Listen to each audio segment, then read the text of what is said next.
capillary height, rise or fall. Okay. बघा, two capillary tubes of same diameter are kept vertically in two different liquids whose densities are in the ratio of 4:3. म्हणजे आपल्याला काय दिलं, कॅपिलरीच्या ज्यामध्ये deep केलं त्या लिक्विडच्या डेन्सिटीचा ratio म्हणजे ρ1/ρ2 आपण असं मानूया त्याला 4/3. Okay. The rise of liquid in the two capillaries is h1 and h2 respectively. आपल्याला त्याची हाईट सांगितलं h1 आणि h2. If the surface tension of the liquids are in the ratio 6:5 म्हणजे आपल्याला सरफेस टेन्शनचा रेशो दिलाय 6:5. Then the ratio of height म्हणजे आपल्याला h1/h2 हा रेशो किती आहे हा प्रश्न विचारला. तर सिंपल आहे, आपल्याला कॅपिलरी राइज आणि फॉल्स याच्यामध्ये हाईटचा फॉर्म्युला आपल्याला माहिती आहे. आता इथं आपल्याला हा प्रॉब्लेम जो आहे तो कशाशी रिलेटेड आहे, राइज.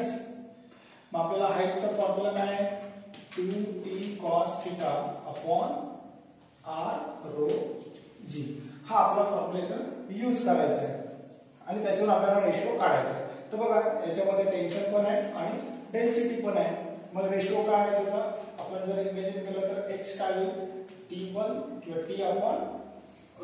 हा इथे वापरायचा आहे h1 आणि h2 साठी. तर h1 काय होईल इथे आपल्यासाठी t1 अपॉन ρ1 आणि h2 काय होईल t2 अपॉन ρ2. तुम्ही डायरेक्टली फॉर्म्युला लिहून पण त्यामध्ये पुट करू शकता. मग याच्यावर हाईटचा रेशो काय मिळेल आपल्याला, h1 upon h2 is equal to हा पहिला आहे t1 अपॉन ρ1 आणि त्याला डिवाइडला हा आहे तोच मल्टिप्लाय केला तर उलट होईल ρ2 अपॉन t2.